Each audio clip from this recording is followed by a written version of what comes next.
Yes ఇప్పుడు భారతదేశంలోనే ఆంధ్రప్రదేశ్ పెట్టుబడిదారుల్లో దూసుకెళ్తుందట.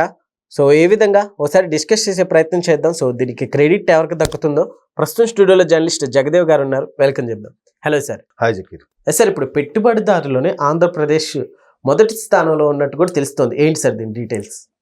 పెట్టుబడుల్లో ఆంధ్రప్రదేశ్కి అత్యధిక అవకాశాలు రావడానికి ఒకటి దీని భౌగోళిక స్వరూపం, ఒకటి తరువాత ఇక్కడ పెట్టుబడి పెట్టుకోవడానికి అనుకూలమైన వాతావరణం, ఒకటి వీటన్నిటికన్నా ముందు ప్రభుత్వం చూపించే చొరవ బికాస్ ఆఫ్ కూటమి ప్రభుత్వం.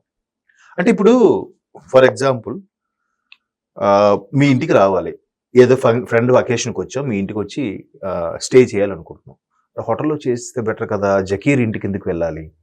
లేదు సార్ మా ఇంట్లో బాగుంటుంది రండి అని నువ్వు ఇన్వైట్ చేస్తే చూస్తారు కరే సేమ్ హోటల్లో ఉన్న కంఫర్ట్స్ అన్ని ఇక్కడ ఉన్నాయి, పైగా ఫ్రీ. యాజ్ ఎ ఫ్రెండ్గా నేను ఫ్రీగా ఉండొచ్చు. అదే హోటల్ అయితే బేర్ చేయాలి, ఎంతో పే చేయాలి. అది ఇక్కడైతే ఫుడ్ అన్ని ఫ్రీ ఉన్నాయి కదా, అలా ఆలోచిస్తాం కదా. సేమ్ ఇక్కడ కూడా ఆంధ్రప్రదేశ్ ఏంటి, single page document MoU ready చేస్తుంది, సబ్సిడీ ఇస్తుంది, కేంద్ర ప్రభుత్వ సహకారంతో ఏవేవి చేయాలో అన్ని చేస్తుంది, పైపెచ్చు బోల్డ్ ల్యాండ్ ఉంది, అంతకు మించిన మ్యాన్ పవర్ కూడా అందుబాటులో ఉంది. మ్యాన్ పవర్ కూడా ఎక్కువ కాస్ట్ కూడా కాదు విదేశాలతో పోల్చితే.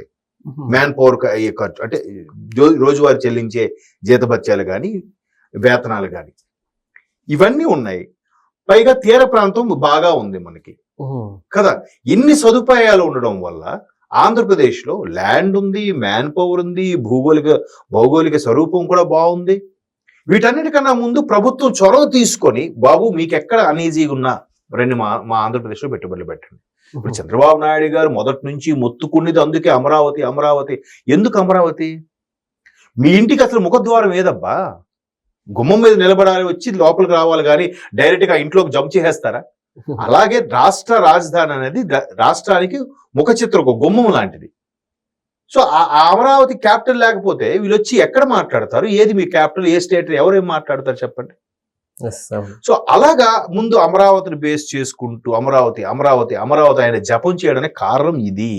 చాలా మంది ఈయన అన్ని ఇలాగే చేస్తాడు అంటూనే, లేదు ఈయన బాబు గారు ఏదో వచ్చారంటే ఏదో చేస్తారులే, ముందు చూపుతో ఏదో ఉంటది అని అంటూనే మళ్ళీ అబ్బా మళ్ళీ ఈయన ఇవన్నీ మళ్ళీ కొంతమంది ఇబ్బంది పడతారులే, ఉన్న ల్యాండ్ అక్విజిషన్ సరిపోద్ది కదా, మళ్ళీ ఈయన ఎందుకు పెట్టుకున్నాడు కొత్తగా, ఇట్లాంటి విమర్శలు కూడా వినిపిస్తున్నాయి కొంతమంది మేధావుల దగ్గర. వాటన్నిటికీ సమాధానం ఇదే.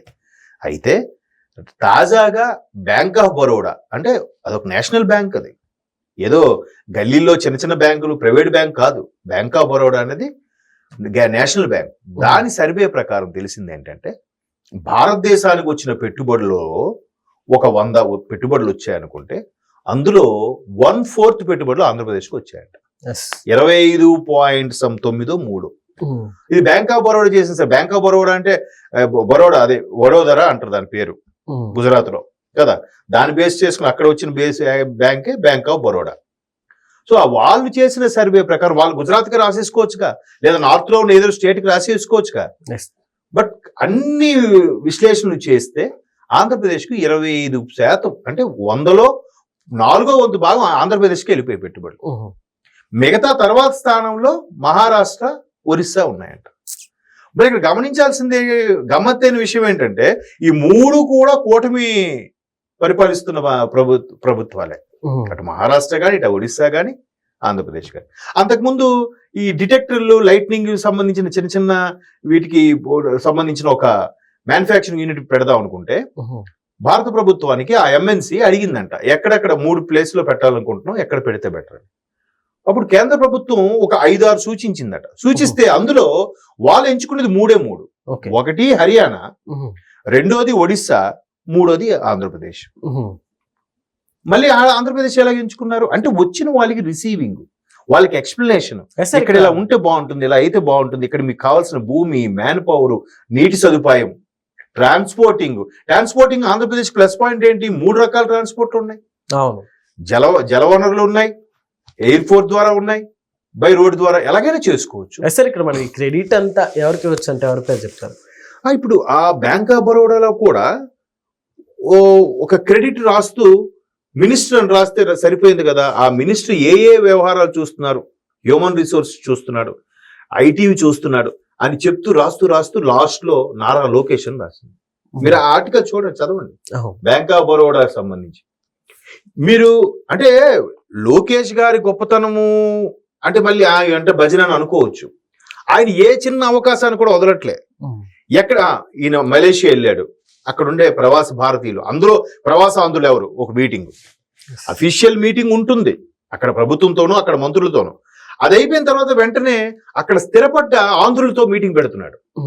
పెట్టి ఏం చేస్తున్నాడు, మీ వల్ల ఏ చిన్న అవకాశం అయినా ఏది చేతనైనా రండి ఆంధ్రప్రదేశ్లో పెట్టుబడులు పెట్టండి, ఇదే మాట. సో అట్లా ఎన్ని విజిట్లు అయితే ఇంతమంది వచ్చి ఉంటారు చెప్పండి. నాకు బాగా గుర్తు 95లోను 96లో చంద్రబాబు నాయుడు గవర్నమెంట్ ఉండేది, రెండోసారి 99లో కూడా వచ్చినప్పుడు అప్పుడు కూడా ఇలాగే సర్వే చేశారు. ఒక ఫోర్బ్స్ పత్రిక ఏదో సర్వే చేసిందంట. సర్వే చేసి అసలు అమెరికాకి కానీ లేదా విదేశాలకు కానీ భారతదేశం నుంచి వెళ్ళే ఐటీ నిపుణులు ఎంతమంది అంటే సాఫ్ట్వేర్ ఎంప్లాయీస్ వెళ్తే, అందరూ భారతదేశం నుంచి 100 మంది వెళ్తే అందులో 25 మంది ఆంధ్రులేనంట. ప్రపంచ దేశాలు అన్నిట్లో కల్లా భారతదేశం 1/3 సాఫ్ట్వేర్ ఇంజనీర్ ప్రొడ్యూస్ చేస్తుందంట. అంటే ప్రపంచ దేశాలు అన్నిట్లు కలిపితే 33% భారతదేశం నుంచి వెళ్తున్నారు. ప్రపంచ దేశంలో ఉండే అంతమంది నిపుణులు కలిపితే 100 మంది ఉన్నారు అనుకుంటే 100 మందిలో 33 మంది భారతీయులు. ఆ 33లో మళ్ళీ 25% ఆంధ్రులు, ఐ మీన్ తెలుగు వారు, అప్పుడు ఉమ్మడి ఆంధ్రప్రదేశ్ కాబట్టి. ఎంత గొప్పతనం చెప్పండి.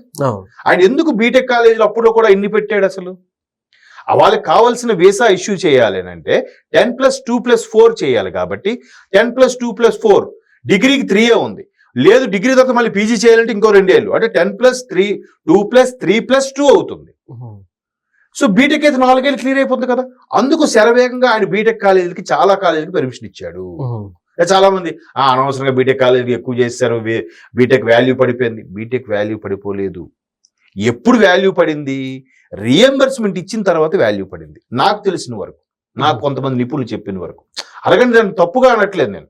అండ్ రియంబర్స్మెంట్ ఇవ్వడం వల్ల ఏమైంది, 0 మార్కులు పెద్ద ర్యాంక్ వచ్చినాడు కూడా ఆ రియంబర్స్మెంట్ వల్ల గవర్నమెంట్ ఇచ్చే దాని చదువుకున్నాడు బాగుపడ్డాడు. బట్ ఎక్కువ మంది పర్సంటేజ్ చదివి ఏదో బీటెక్ చదివా ఉంటే ఎవరినైనా బీటెక్. అవును, ఎక్కువ మంది అయిపోతే వాల్యూ పడిపోలే. అది నేను అనేది. అంటే అంతకని ప్రభుత్వం ఇచ్చేదాన్ని విమర్శించేగా నా ఉద్దేశం. సో అలాగే బీటెక్ చేసి పెంచిన వారి వల్ల ఇమీడియట్ గా 10+2+4 అవడం వల్ల ప్రపంచ దేశాల నుంచి 100 మంది వెళ్తే 100 మందిలో 33 మంది భారతీయులు, ఆ 33లో 1/4 తెలుగువారు, because of Chandrababu Naidu government. Same మళ్ళీ ఇప్పుడు మీరు ఎవరికి ఆ క్రెడిట్ దక్కుతుందనంటే లోకేష్ గారికి కూడా అదే క్రెడిట్. ఆయన అదే మేనియాలో వెళ్ళిపోతున్నాడు ఆయన. ఒకసారి చంద్రబాబు నాయుడు గారి పరిపాలన గురించి చాలా మంది చూశారు, చాలా మంది రకాలుగా అనుకున్నారు. అప్పట్లో ఒకే ఒకటి సినిమా వస్తుంది అన్నారు. అర్జున్ సేమ్ చంద్రబాబు నాయుడు గారు చూసే శంకర్ గారు ఈ సినిమా తీశారని కూడా అప్పట్లో అన్నారు. సినిమా తీసిన వాళ్ళు చాలా మంది మంత్రులు కూడా ఇన్స్పైర్ అవ్వచ్చు, అలా తయారవ్వచ్చు కదా. ఎందుకు అవ్వలేకపోయారు? ఒక లోకేష్ గారు ఎందుకు అవుతున్నారు అంటే ఇది కారణం. రండి మీకు ఏ చిన్న అవకాశాన్ని కూడా వదులుకోవట్లేదు. అది చిన్న ఎక్కడ సార్ జస్ట్ 100-200 కోట్ల టర్న్ ఓవర్ కంపెనీ అయితే ఏమైంది? ఆ 100 కోట్ల మంది కూడా 100 మందికి జాబ్ వస్తుంది కదా. రండి, మీకు ఎక్కడ ల్యాండ్ కావాలి చెప్పండి. అది ఇది ఉంది కాబట్టి ఈరోజు ఈ స్థాయిలో పెట్టుబడులు ఇండియాలోనే 25 అంటే 1/4 షేరింగ్ మనం తీసుకుంటున్నామంటే తెలుగు రాష్ట్రాలు, ఎస్పెషల్లీ ఆంధ్రప్రదేశ్, తెలంగాణ కూడా ఉంది. ఎంత ఎస్టాబ్లిష్ అయిన హైదరాబాద్ కూడా 9% ఎంతో షేర్ ఉంది దానికి పెట్టుబడుల్లో. 25 ఎక్కడ, 9 ఎక్కడ చెప్పండి. తమిళనాడుకి అన్ని ప్రాజెక్టులు అన్ని వెళ్తాయంటారు. తమిళనాడు జస్ట్ 4% షేర్ ఉంది. ఏది మరి? సో ఏదైనా పరిపాలన పాలకులు బట్టి, వాళ్ళు తీసుకునే విధానాలు బట్టి, ఆ రిసీవింగ్ బట్టి కూడా పెట్టుబడులు వస్తాయి. అదే బ్యాంక్ ఆఫ్ బరోడా చెప్పింది. ఆశ్చర్యం ఉంది అందరూ. Okay sir, thank you.